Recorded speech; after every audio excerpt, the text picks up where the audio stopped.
Okay, let's get this party started. Hey everybody, welcome back to the channel. I am Vormithrax. You can call me Vorm. We're gonna play some Cataclysm Dark Days Ahead. You know, we've done that once or twice. Maybe 3 times. I forget how many exactly. A few. So yeah, Cataclysm. We're playing Karel Kolchek, the photojournalist. Oh yeah, this one. I've had a weekend to forget. I've had a whole weekend to forget. Oh my god. This guy, yep, still the same guy, still alive. Don't believe me, I'm just as amazed as you guys are. I thought for sure this was going to be one of those, the 8th, the 9th, the 10th kind of character runs. But no, we're still on the same guy, the first one, Karel the First. So, we've made some progress. This is streaming night 3 for this particular channel, or this particular challenge. In the meantime, we've survived the city, the initial start. Then we survived the infection last episode and got a little bit extra done, did some moving around. And now we're trying to figure out what to do with ourselves. So we're kind of sitting around and right outside of a city. My plan was to park and then try to work my way into the city at night, but the RNG did not favor us. We've got a big rain cloud storm thingy in the area. So, as usual, there's the character if you haven't seen him. This is our first attempt at this challenge. If you're just joining into this challenge and you didn't see the earlier episodes, check out the settings option and the description in the chat, and you'll get some idea what's going on for difficulty if you're familiar with the game. But the particular thing I want to point out is the 150% zombie speed. Understand, that is not just their movement rate. That's also their attack rate. They get 150% action points. Action points control moving and attacking. So, everything is super dangerous to this guy. Everything. Even crawling zombies would tear me up. I have a pretty good chance of it anyway. So, we're super cautious in this one. Completely changed up my play style and my ability to kind of have a feel for how things are going to move and how things are going to fight. So, it's definitely achieved that end. One of the things I was looking for. Now, I did tone down the number of zombies because we were going to have super speedy and super tough zombies and super low item rate. So, I lowered the amount of zombies to compensate a bit for that. And I'm liking it. I'm liking it. I might play a little bit more with the speed and the toughness settings. Because this is the first time I've really messed with the speed setting ever. I think maybe I did it once way back, but I don't like messing with it usually. Because it throws the feel off that everybody else that's watching plays with. I don't know too many people that play with really accelerated speed settings. So I tend to try to stay closer to the base game, at least recently I have. One of my traditions for a long time with my challenges was to go double zombies, half items, that kind of thing. And I got kind of tired with all the crowds of zombies, so we're experimenting with different ways to mix up the game settings and provide a challenge that I find tactically interesting, and it forces me out of my normal comfortable niches that I go into. So evasion movement is one of the things I'm really good at in this game. I know the enemies, I know their movement abilities, I know my own movement abilities, and I can very accurately gauge a situation just by kind of looking at it and looking at the terrain and the character status, and usually find my way out of some pretty hairy situations. But it's a lot tougher in this particular one for many reasons. But yeah, we're still alive, so our 3rd evening, and we're still kicking with Karel the First. Nothing special in the stats range. Traits, again, nothing too massively positive or negative, really. I purposely didn't take any of the movement bonuses because that was the whole point, was to get me off of the movement bonus stuff. And taking that and speeding up the zombies seemed a little bit silly. So, no movement bonuses, so we took some other stuff. And for the negatives, poor healer's probably the strongest one. The other ones are just kind of to fill in. But we are ninjutsu, which has been both a blessing and a curse. A blessing in the couple of ways in that it provides us with the silent fighting and kills, but a consequence I hadn't considered that we discovered last episode is that one of the main benefits of the class is it's a one-on-one fighting style where you get a benefit on your first strike, and then you're expected to back away and not engage for a few rounds, and then dart in and get another big strike. I can't do that. I can't. They're all faster than me, so trying to disengage from combat for a few rounds is a major problem. So the martial art is kind of hampered pretty hard because we get a negative 50% damage malice applied to us when we're just continuously fighting in position. So I'm torn exactly what I'm going to do here. I might turn it off and see if we do a little better. We do still get some bonuses, we get some techniques and all that, but the raw damage output is dropped, and with them being so fast and having so much toughness, it's a tough choice. It's really throwing all my normal ability to predict a situation out of whack. So we did make some progress on skills, though. We got our tailoring to 6, we got our fab to 4, so we're close to being able to put together everything I need, and we did put together a number of pieces of gear. They're going to help us out tremendously. We haven't gotten in too many fights since we did this upgrade, but we're now in combat boots, SWAT armor, a survivor hood, survivor gloves, and didn't I make one other piece, but could I not wear it? I can't remember now. Maybe I was short on what I needed for the boots. I think that's what was going on. But we decided just to stick with what we've got, the change to the full survivor gear, which we can't quite do yet. I can't get the survivor suit because we're level limited, skill level limited. But the SWAT armor is pretty damn close. So it's 95% coverage with some pretty good values on torso, arms, and legs. So we're fairly well equipped now. We only get hit on occasion by the little zombies and for a lot less damage. And that's all recent. We just recently slimmed down our gear and got into some decent stuff. So I'm looking forward to mixing it up a bit with the new gear. See how it performs under pressure. What else? We got the toolbox. We got most of our main tool needs covered. We got the crowbar. We got the toolbox. I don't have scalpel, and we don't have the stethoscope, which you can make a makeshift stethoscope nowadays. I don't know if many people know that, but there's a crafting recipe for a makeshift stethoscope. That is not too tough. I think it's auto-learned. Let's take a look. Do I have it yet? No, I don't have it. I'm not 100%, but I know there is one in game, so you can actually craft one. For the longest time, you couldn't. You had to find a stethoscope, or you really didn't have the option.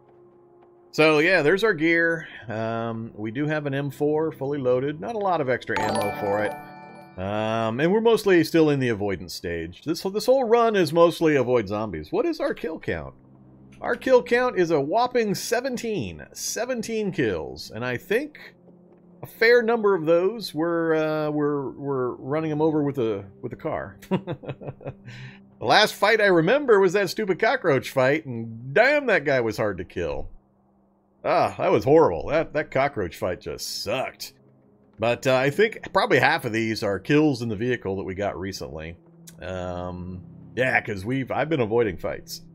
Hey there, Sandman. Thanks very much for the resub. So this whole run is going to be fairly light on the kills. Our endpoint goal is to take pictures of high-level enemies, whether they're zombies or not. It's kind of to be determined. And we haven't yet solidified the list. So I want to get 10 things on a list, and those 10 will represent the things I need to locate and take pictures of. And we'll store them on our SD cards, transfer them over to our e-ink tablet PC, which we also don't have yet. And then once we got all of them done, I head to a radio tower or some building that's appropriate, and we transmit our photojournalist story, with pictures included, out to the rest of the world. That'll be the end point. So I've heard some fun suggestions. I had a fun suggestion or two on my Discord channel, but keep in mind any ideas you might have. Just realize they have to be something not quest-specific, like Jabberwock. That's NPC quest-specific. And I don't want it to be stuff that's going to likely make me drive around the countryside for hours and hours and hours just waiting for RNG to bless me with the presence of a specific finale, specific building, and so on, because that tends to get me in trouble with my challenge runs. So just keep that in mind. Let's keep it somewhat reasonable, so we can get it finished up and then go pick another challenge. But here's our map. Haven't shown that yet. We just drove up this direction. We came down from this way, and then this way, and then over here. And yeah, that's where we started. We started down in this thing. I think it was down here.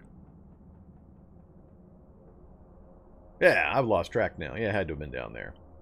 So Yeah, this is where we were hanging out for a while, up in here. So that was the place. So yeah, we've relocated a bit, trying to find opportunity, looting, and safety, and so on. But we're hanging out right here. My plan, like I said, was we were going to wait for nightfall. I was going to drive up as close as I could get without the engine noise drawing zombies to me, and I was hoping to make a run down into this library. So we were all set. We got night, and then right before we decided to take off, we looked at the sky. And we saw this. So we've got cloud cover in the exact direction I need to go to get into the city. Just clouds so far. Could be rain further in. But the other indicator is the wind has shifted. The wind is wacky. I don't think anything controls the wind other than a random direction generator and a set period of time increments. I don't know how that... I don't know what logic controls the wind, but it just flip-flops all over the place. I don't know how useful it is to know that a wind is traveling in a particular direction if 5 minutes later it's traveling in the opposite direction. I don't know. Is somebody working on weather coding for some kind of coherency to the wind and weather effects? So, take that kind of info with a grain of salt. But if you didn't know about it, I put this in one of my videos, my quick tip videos. But you go to the action menu, which is the enter key normally. Go to look, and then you can pick look at the sky. And if it's a clear sky at night, then you can see this kind of info, and you can see where your weather patterns are. So if it's completely blank, like up here, it's clear sky, and you're safe to be moving around. But the wind is now pushing north, apparently, instead of west, which was the last time we looked. And, yeah. Is upwind, downwind used? I don't think it is currently.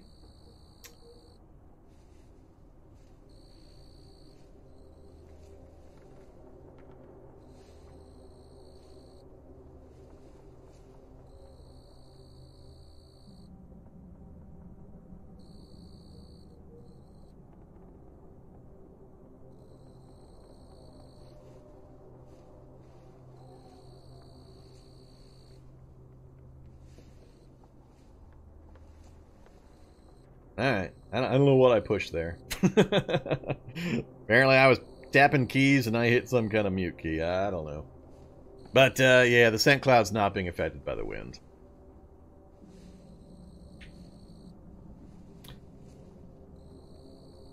Alright, there you go. So.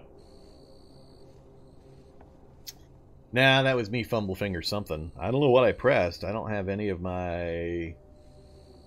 That one? Yeah, that one. I found it. So, the F10 key on my keyboard I've mapped to the scent cloud. The F9 key apparently is mapped to my microphone. So, apparently I hit them both or something. Alright. So, now what are we going to do? Because now it's dark. A little after midnight. And my hoped for plan to head down to that library is somewhat ruined. I don't want to do it in the complete dark. I need the moon bonus because I can't be out in the open like this with no cover nearby. It's impossible for me to run away from anything. I'm only faster than things while I'm sprinting, and that only lasts for a very short period of time while my stamina holds out. So the chances that I'm going to meet something in the dark at like a 3 vision range, find it, it finds me, and still get away from it before my stamina runs out is stupid low. Very bad chance. I doubt I could get out of the scent trail range before something would get to me. So, no, that's an inactive fungal tower. Right there, fungal tower. But it's not actually doing anything. And that'll happen. I don't know why. I don't know the percentage, but I run into these inactive towers maybe 25% of the time where there's no fungal. It's just not doing anything. Because normally that fungus presence would be, I mean, it can happen. You can see them out to like 16 map tiles away, overworld map tiles away. So it's a huge radius where you might see fungus. But we actually already drove way up close to it earlier, and there was no hint of a fungus anywhere. So it's inactive. We're not tired yet. I forget, as I always do, at the beginning of a stream, just what my day-night cycle timing was, and whether I'm going to be tired anytime soon. The other thing I wanted to check here, somewhat local, is drive up to this campsite and check out if it's got a fully functional, pristine condition RV, luxury RV. That's a possibility. Other than that, we're about to lose my mapped area until we find another height that we can go climbing. But like I said, I can't afford to leave. I can't afford to leave the vehicle because just the instant that I do, I know I'm going to run into something. And as long as I've got this range, I'm okay, because the scent map is only this, but I can see out to here, so I'd see them long before they would know where I'm at, and I could change direction to avoid encounters. But as soon as the cloud cover hits, I'm going to have just the normal 5 night vision distance, and that's not adequate. I won't be able to get away from anything, so I can't risk it. If there's going to be even a chance of the clouds closing over top of me, I can't afford to try to do that kind of run. I would do it normally. I'd have no problem under normal conditions with a character in good shape and the gear we have on with full stamina. It'd be super easy. It'd be trivially easy for me to just take a jaunt down this way, or even to just jaunt my way through the city, house to house on my way over there. I'd do that with no problems also. But under current conditions, that's just asking for a quick and ugly death. So this whole challenge is all about avoidance and danger estimations. So.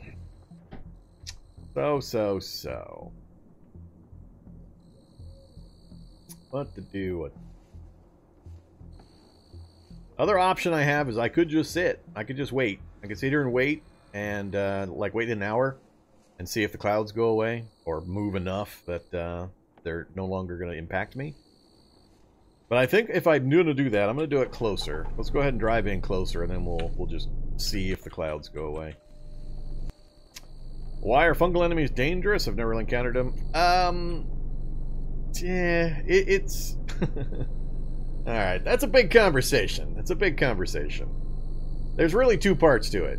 One, many people that understand fungal don't like to play with them turned on because they do have an impact on the performance of the game, because there's so much going on when fungals are in the area. You got thousands of little spores floating around, you got the fungal creatures, you got the fungal bed spreading, and it puts a much heavier load on the processing cycles that the program has to make when there's fungus in the area, so it tends to slow the game down. That's one reason, is just that. And they spread it at just a magnificently, gloriously, horrifyingly broken rate. They've tried to tone them down. They did one round of toning them down, but I don't think it went far enough still.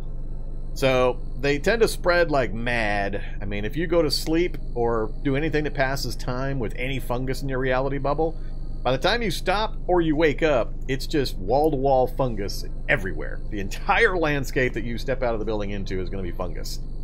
So those are kind of the reasons. From a danger standpoint, if you understand the mechanics of how they work and what will and won't happen, they're not really that dangerous. There's very little danger. They're super dangerous to the ignorant. Don't get me wrong. If you don't know what you're doing and you don't understand how the mechanics work, then you can get a fungal infection, which, while it won't directly kill you, it will have effects on you that will cause you to want to die or to just suicide your character out. But it's not specifically a death sentence to have a fungal infection. You can actually survive it. It doesn't kill you. The effects it does are pretty bad, and if you can't deal with those effects, then you may die. But it's not just an automatic death sentence to get a fungal infection. But it's pretty easy to avoid a fungal infection. There are only certain things or certain activities that will get you infected when you're in a fungal area, and if you avoid those things, you can traipse right through the middle of an entire field of fungus and fungal critters and not really have any consequences. So it's all a matter of knowledge and gameplay mechanics and all mixed up. A lot of people turn them off. I don't have a problem with them generally. Occasionally, for a specific themed purpose, I'll turn them off. But didn't they remove the no fungals mod even? Don't you have to go unobsoleted or something nowadays? I forget, because I haven't bothered to obsolete anything or turn anything off in a while.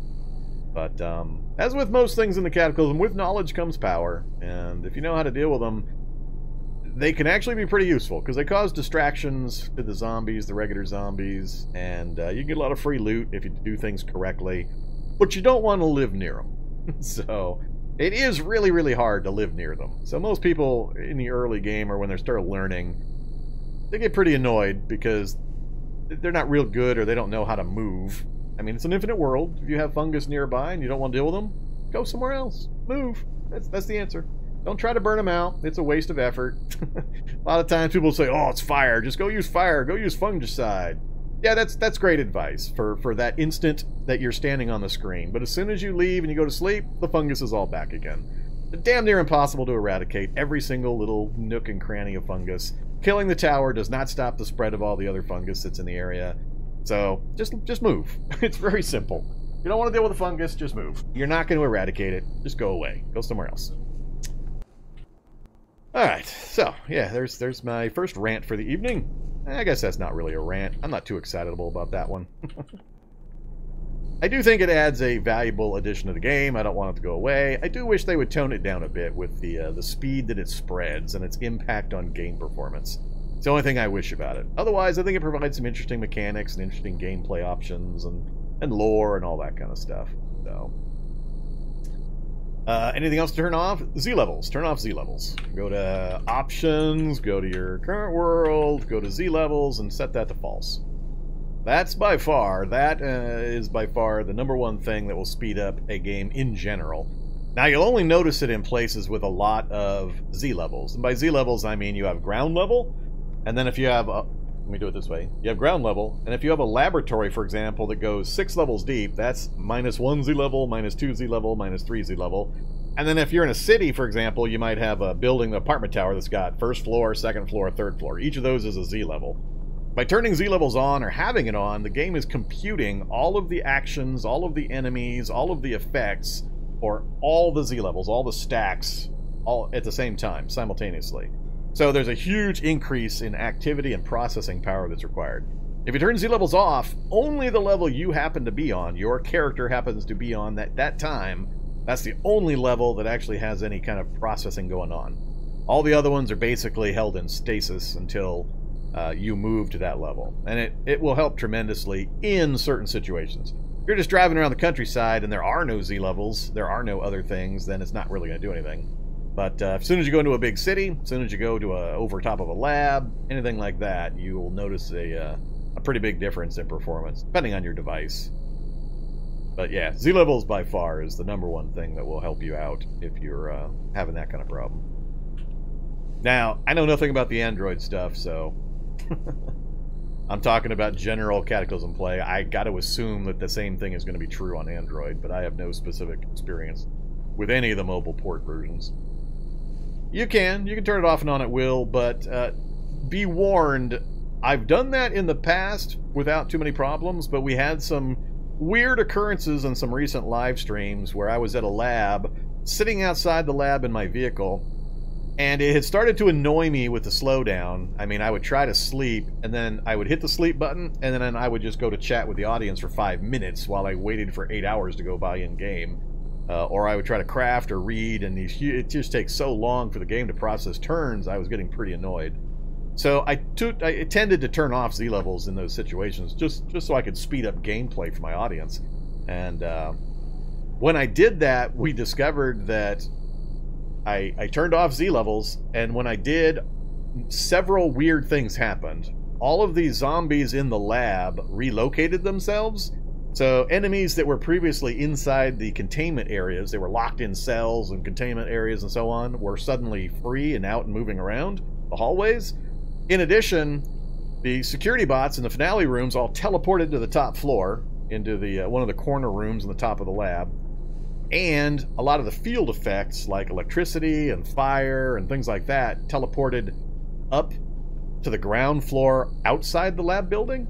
So some weird stuff might happen, depending on what you do. But you can turn it off and on whenever you want. Just be a little cautious about your environment when you do, and realize some things might change.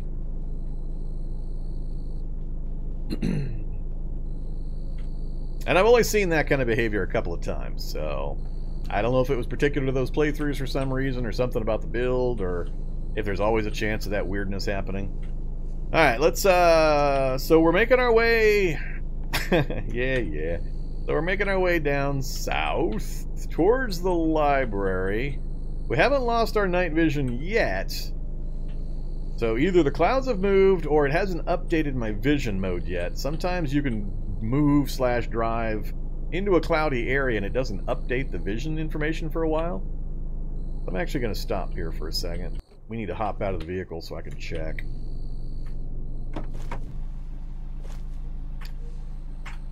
Yeah, okay, we're right on the border, right on the edge of the clouds. So we made it to that point. So no chance I'm going to be able to make it down there. And the breeze is going directly north, so theoretically the cloud cover is coming directly at me.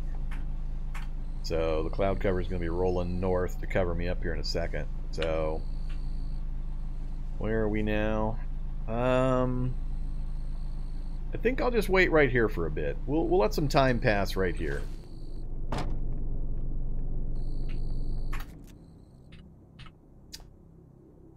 Hey there, Ludabog. And for anybody watching that's new to the game and or anybody that's old to the game, if you have questions about the game, questions about mechanics, how things work, why you might see me do certain things, and you'd like an explanation, feel free to put it in chat. I'm happy to help out and answer questions. I use these live streams, hopefully as entertainment for people that like to see me, you know, die horribly and get mutilated in all sorts of nasty ways. But also as an educational platform for new players. So don't be shy about popping questions into chat. If you really want an answer, use that little highlight tool, spend a couple of duct tape channel points, and highlight your question so it pops a little better. And I catch sight of it a little sooner. But I'm always happy to answer questions. So don't feel like you're interrupting the stream. The regulars are used to it. They know I go off on my little rants and my little diatribes and my little educational missions here. So early game, how can you easily get food security when you're not very skilled or strong enough to venture in the far city? Pine nuts. All about the pine nuts. Go get pine nuts. Just strap on as many backpacks and duffel bags or whatever containers you've got. Set your go to your options and turn on auto pickup as well as additional auto features for foraging. Set this to both trees and bushes and then just walk into the forest and step adjacent to every pine tree that you see. Do that for 5 minutes and you're going to have enough pine nut food to last you probably a month of in-game time. Pine cones get turned into pine nuts, which go into your belly, and they're 200 calories each, last a long time, are healthy for you, they've got a positive health value, and they'll keep you alive indefinitely, basically, and they're year-round. Pine trees are always around. And there's basically an unlimited number of them, unless you're forcing yourself to sit in one spot. But the answer to every single Vorm, how do I feed myself early game, mid-game, late game, is always pine nuts. They're everywhere. You can find them in cities, in the secluded little park settings, near adjacent to buildings. They're everywhere. Why is my right leg a different color? Because it's got slightly more damage than my left leg. It color codes it according to the damage level. So if I lost that full 4th bar there and it went into the 3rd bar, then it would go yellow, and then as it got lower, it would go red. So it's a damage indicator. It's a way of making it pop to your eye on the interface that, hey, you got some problem here. The only thing about pine nuts is you need survival 2, cooking 1. Cooking 1, boil water. There you go, cooking 1. Survival 2, walk out into the forest and gather your pine nuts. You'll probably be survival 2 if you do it for a little bit. If you need a little extra XP, if you only get like to 1, then as soon as you hit survival 1, just use some of the stuff you picked up while gathering your nuts to craft tinder. Tinder it's just what you use to light fires with, and it just shreds very common materials. You'll get the materials damn near everywhere. Super easy to do. Takes like literally just minutes in-game crafting, and you'll be survival 2. So pretty much immediately, you should be able to do pine nuts.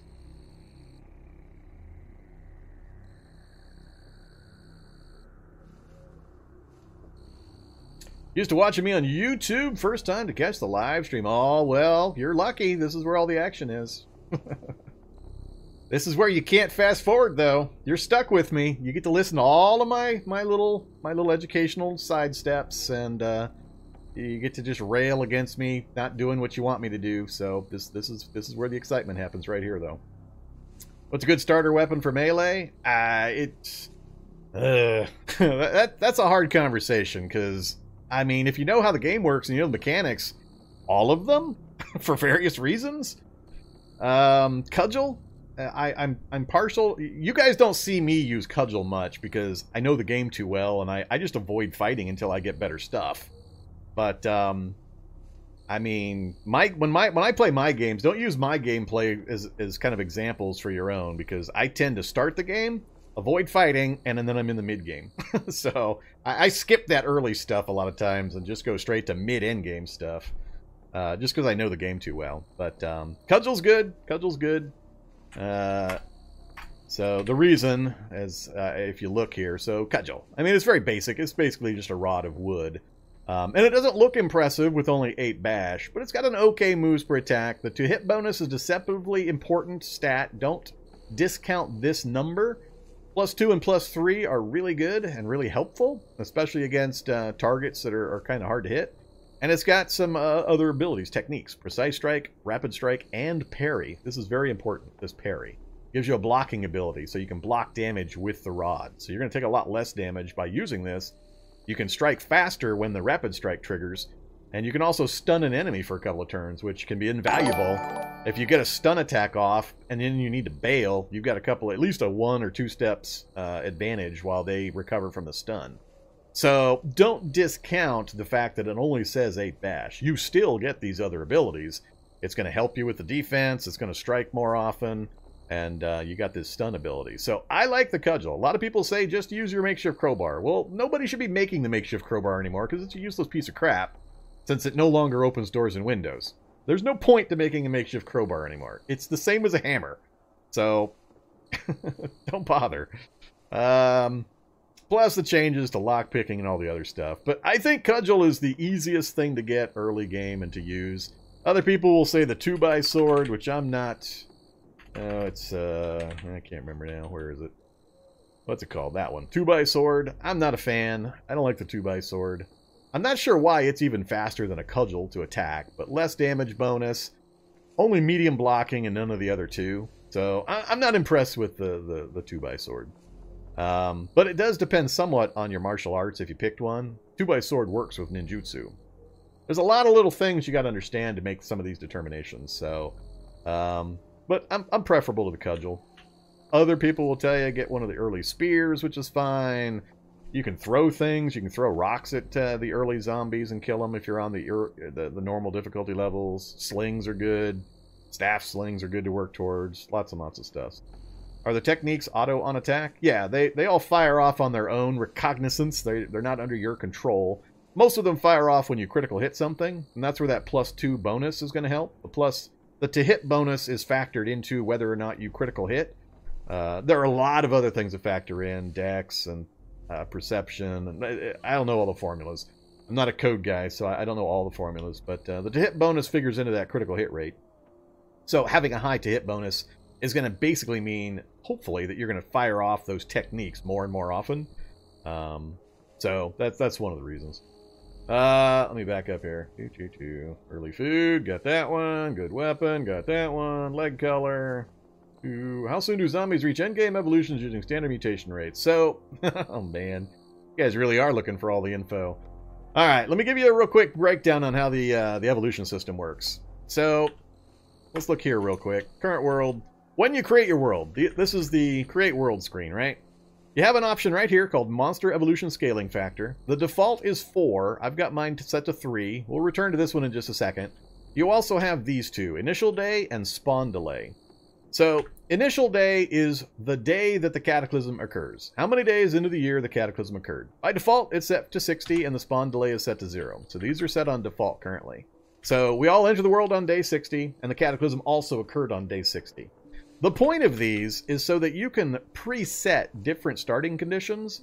So here's an example. Let's say I wanted to start on day 60 like normal, like everybody does typically, but I wanted the Cataclysm to occur earlier, meaning I want some time to have passed before the Cataclysm actually occurred.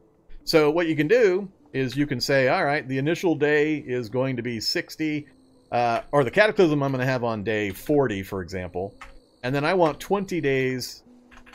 I want 20 days to have passed before we start into the gameplay.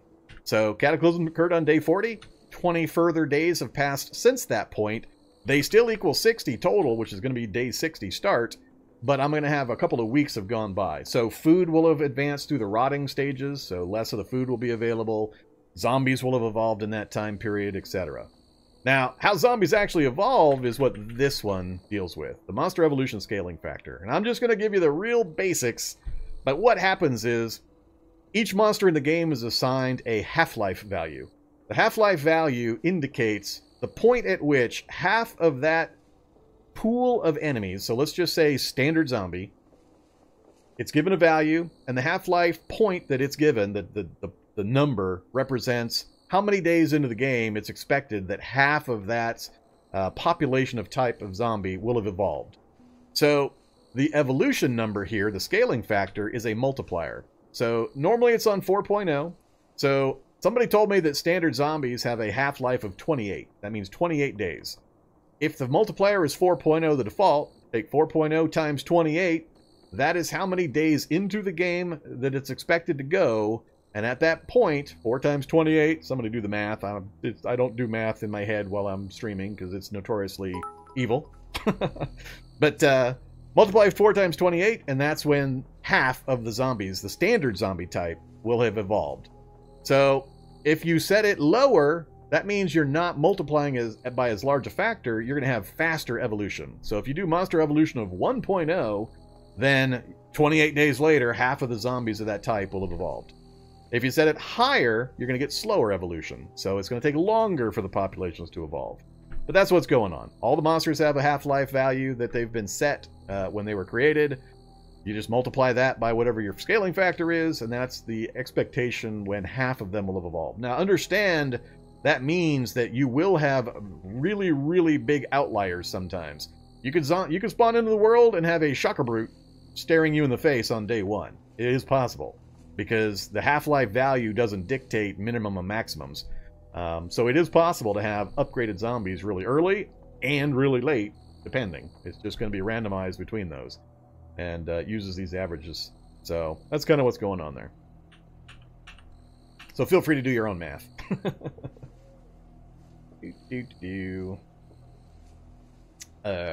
Just up there, the cudgel, the quarterstaff is fam. Yeah, you quarterstaff people. I still don't get it. I've tried. I don't get the quarterstaff. I know it's supposed to be good. People say it's good, but every time I try it, I'm like, eh. I don't know why. It's probably a me problem. I still can't quite get it. Hey, Vorm, it's not too much to ask. What has changed in the experimental branches since version D? I can't tell you. I have not a clue. I play experimental. I always play experimental. I try really hard to stay up to date on experimental. I could give a fig what was going on back in 0.D. That was a year ago nearly. I don't know. I got enough to keep track of. Believe me, it's hard enough to try to stay up to date on today's experiment or today's release. I can't be bothered to go remember what was going on back in 0.D. That's why I get kind of torqued when people ask questions in Reddit and my YouTube channels and so on. And they don't start their question with, hey, I'm on so-and-so version, and I have this question. I think their version number should be stamped on their name in whatever forum they're using, just so I know what I'm dealing with when they ask me a question. Because over and over and over again, I get 4 or 5 questions deep trying to help somebody, and then they tell me, yeah, I'm playing 0.B from 1997 on a Texas Instruments calculator, and I can't do this thing. What's the problem?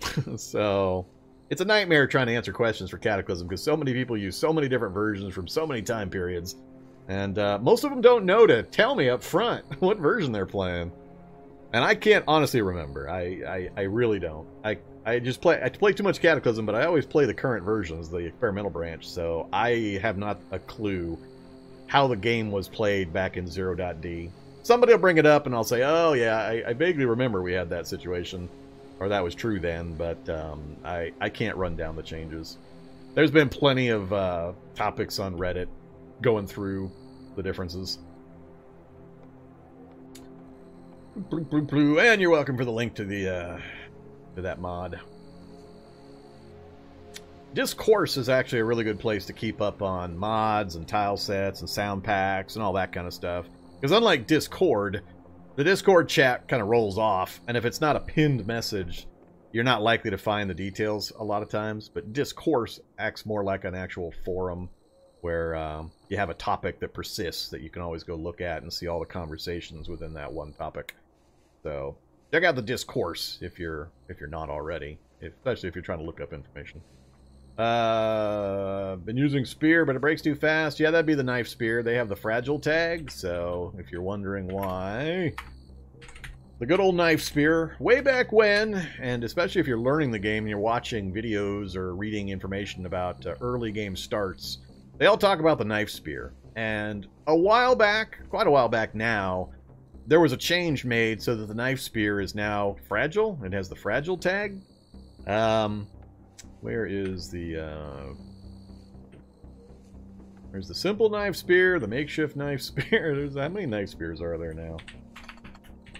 Just the two? Alright, so simple knife spear. Where are you? Right there. As a weapon, this is flimsy and won't last long in combat. So it's got the flimsy tag. That means it's got a high chance of breaking.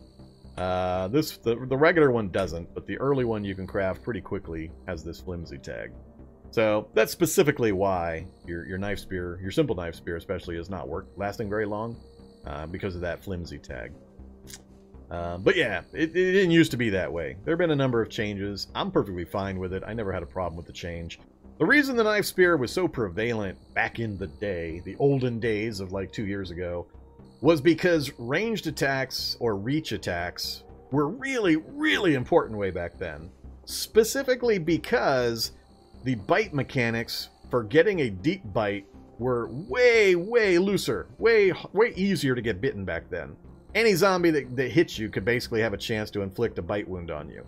But at the same time they nerfed the knife spear and gave it the flimsy tag, they also made changes to the bite mechanics, and now you cannot receive a deep bite wound unless you are successfully grabbed by a zombie before the bite occurs.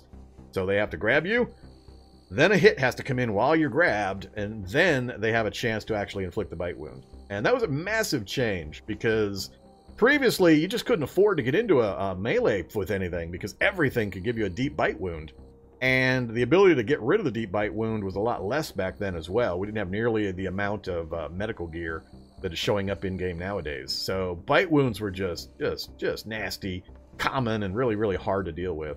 But when they made the changes to the bite mechanics, and they've been adding different drugs and availability and changing drop rates and all that kind of stuff, nowadays it's really hard to get an infection. Once you understand the mechanics and you play the game a bit. I can't remember the last time I got an infection I didn't start a game with a scenario start. Because you just if you get grabbed, break the grab, and then you don't have a chance to get a bite. Really, really easy. And it's really easy to get a hold of the basic medical gear to take care of bites with antiseptic as well. So that's kind of the whole thing there for the knife spear and all that. Man, I haven't moved much.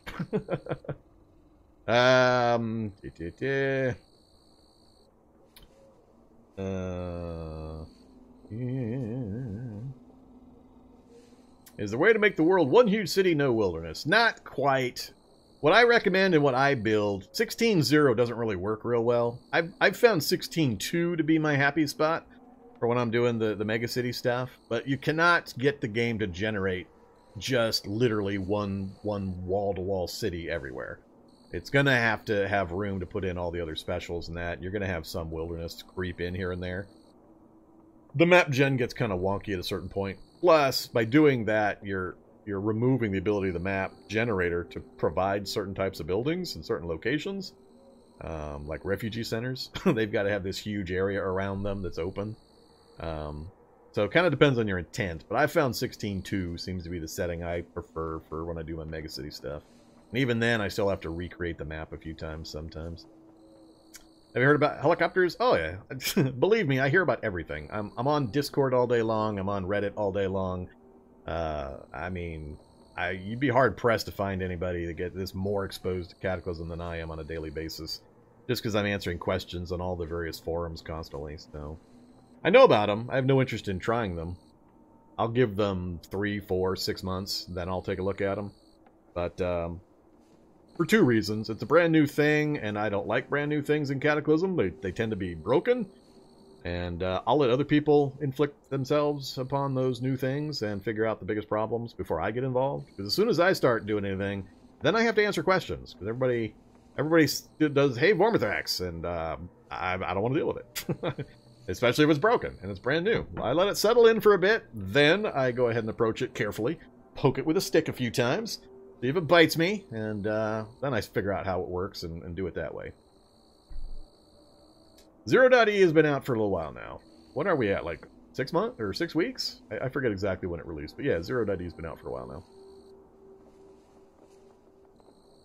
We are currently in the post 0.E wonderland of massive amounts of content that got put on hold for the 0.E release, have now been flooding into the game, so we've got tons and tons of stuff coming in. Is this the church start from yesterday? What? What? I didn't stream Cataclysm yesterday. And no, it's not the church start from yesterday. It is a church start. If by yesterday you mean Friday, which started on Wednesday, we've done Wednesday, we've done Friday, and then we've done today for this run. Yeah, I'm not... That's the other thing I'm not dealing with the helicopters, because I'm not interested in the thing that it's going to add. More power to it. I mean, there are other parts of the game that are in that I personally don't find any value or interest in, but as always, I'm happy they're there for the crazy people to take advantage of. Farmers. So, yeah, you guys go crazy with your bad helicopter selves, but I don't see a point to it. Nah, my character's not Frank West. My character is Karel Kolchek. You need to go a little further back in your origination time frames. The origination of this story and character is back in the 1970s, not the aughts.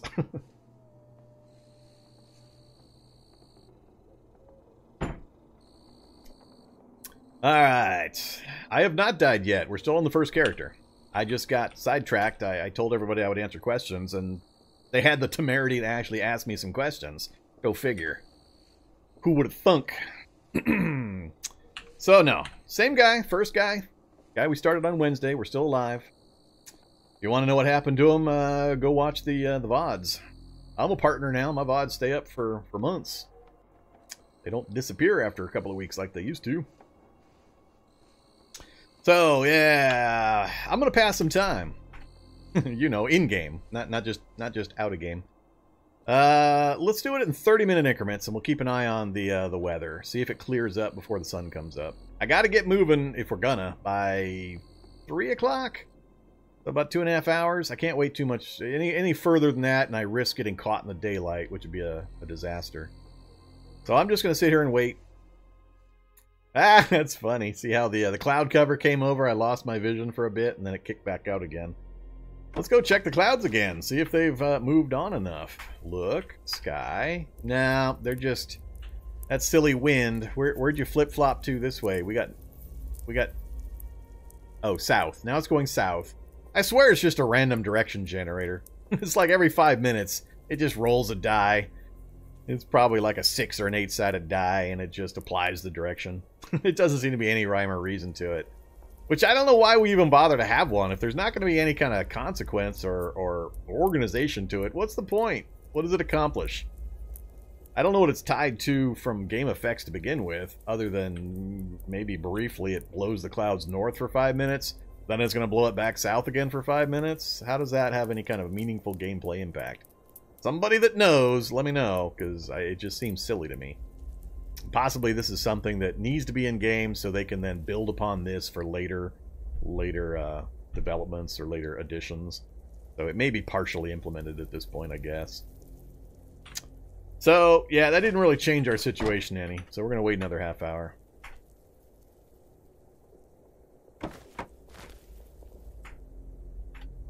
Yeah, this is not going to happen. We're just not going to get enough change.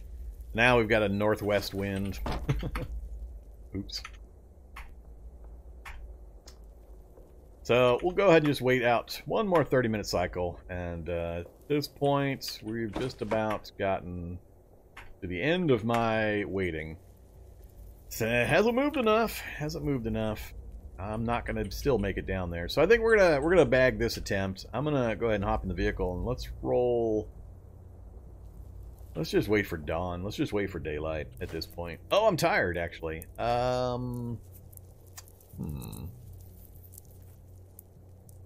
Let's relocate, and then I think I'll just sleep. Yeah. I don't want to be this... Come on.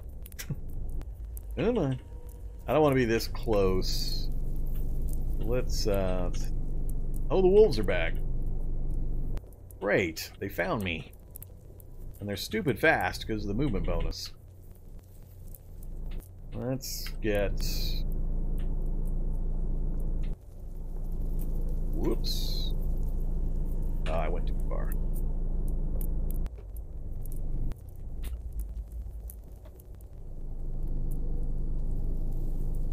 I want to get up on a road.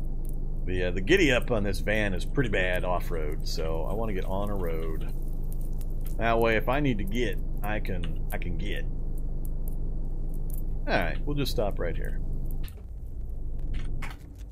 And we're back to the age-old question. Sleep in the driver's seat, sleep in the back of the van that's enclosed. Driver's seat's safer.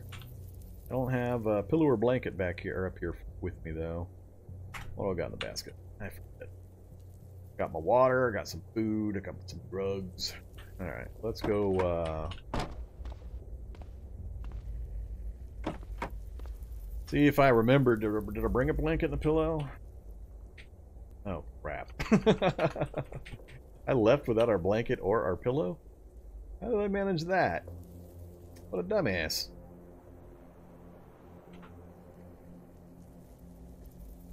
How did I manage that? Where did we hang out last? Did we last hang out all the way back at that other location?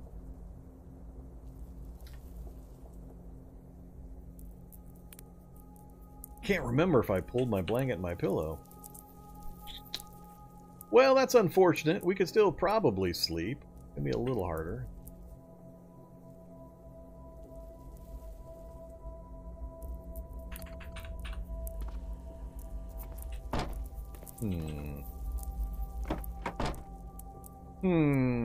We could push on. We could drive over to the farm here. Possibly find what we need there. If there is an RV up here, it also might have what we need. I just don't like driving in the dark. Too easy to drive right up into a roadblock or miss a body site, things like that. I think in this case, though, we're going to go ahead and drive. With headlights.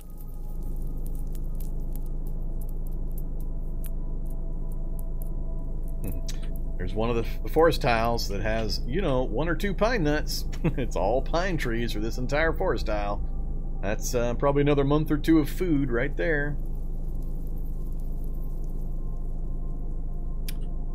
Those kinds of forest tiles or tree farms, also huge amount of pine nuts available for you. Yeah. The answer to every food question is pine nuts. So the silo would give me some pretty good view range, but it's a little south from where I want to be to check a silo, and I think there might be one right here, so we'll use that one if we head north. We'll just stay on the road. Maybe there will be an interesting vehicle for us to take a look at.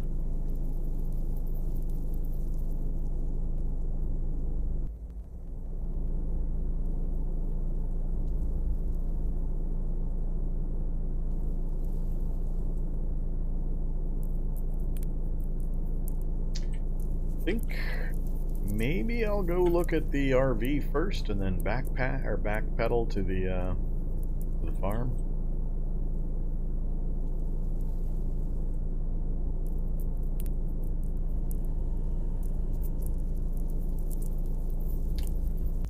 It's looking like sometimes I feel bad. Sometimes I feel bad. I don't know. Sometimes. Not a lot, but sometimes. So, there's our absolutely pristine condition RV. Luxury RV. Unfortunately, I'm not seeing a blanket or a pillow. There's no blanket or pillow present. It's gonna have diesel in it that we can use if we want to stay in our current vehicle. I don't really want to trundle around in the apocalypse in a luxury RV. Have done, don't want to do. I don't want to move around in the dark here either. Let's see.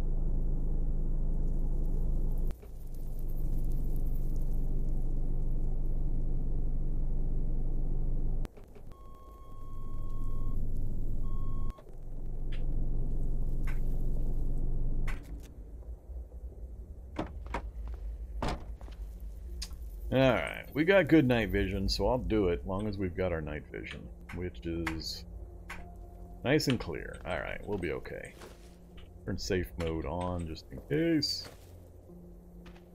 It's almost never anything in the building. My best chances are the vehicles and the tents. Sometimes also in one of the tents you can find one of the good bows and some arrows. But otherwise, really not much to look at in here. I don't believe there's a native zombie population in this this setup. So the problem with the luxury RV is getting it out. It's always parked here in the same spot. And there's always trees ahead of it. In this case, we've got a forest ahead of it, so we can't drive it out this way, obviously. That would be a no-go. So you have to make enough room to back this thing out. To do that, I usually end up swinging the back end like so, and then I try to go out forward like that. You gotta get enough room that you can swing this front end left to right quite a bit. Because when you try to swivel this thing to turn it, it's going to swivel in these huge arcs. So I would definitely have to take that tree out to accommodate a wide front end swing to the left here as I tried to get the back end back this direction. So at a minimum, this tree would have to go. A minimum.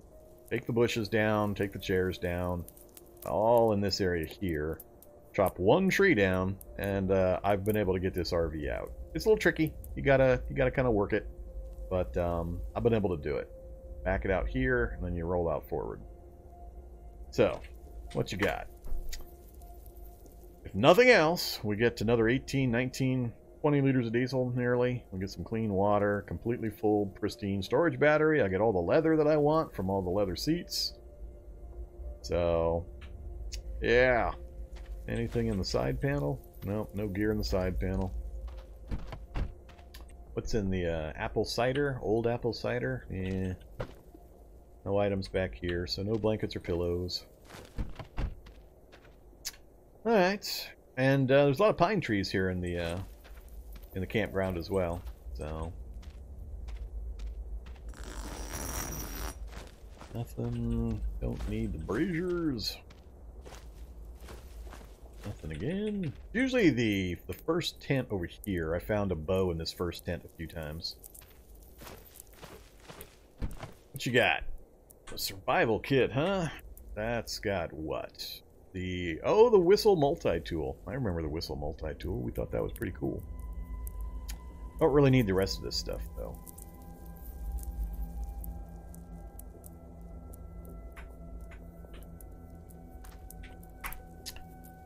Standard gas, broken security, faulty engine. Is it light enough we can check the fault? Yes, it is. Fuel filter and fuel pump. Yeah, that's not going to work. Filter we could deal with, pump we can't. Gotta get gas from the tank to the engine. So, can't drive it. Is that maple syrup? Mustard. No thanks.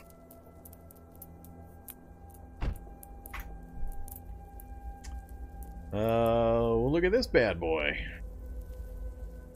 The working vehicle. Perfect engine. Enough gas. Battery's a little rough, but good enough.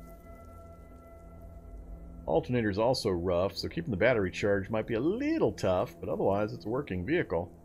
And it's a lot smaller than the one we're dealing with currently, but it's got a nice frame up front, and it's got a spare tire, and it's got 4 trunks.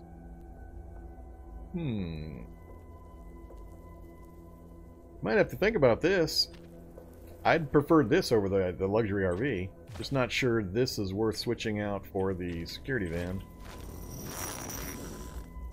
Ledger's friend.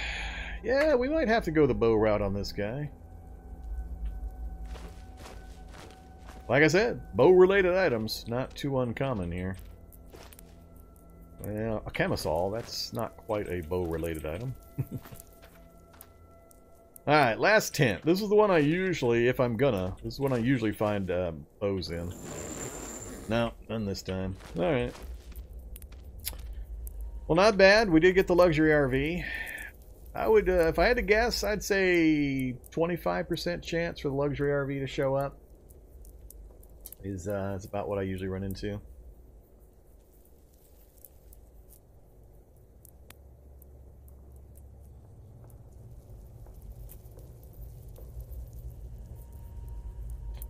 Yeah, it's looking a little weird. I'm not having any problems with Twitch. Well, I'm not having any transmission problems on my side, and it's not giving me any connection issues, but viewer count sure is weird. I'm pretty sure more than 14 people are watching or are trying to watch. Usually there's more than that of you guys.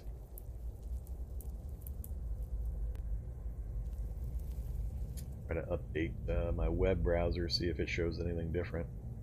Oh, it's not liking trying to log back into Twitch or trying to refresh Twitch. Ooh.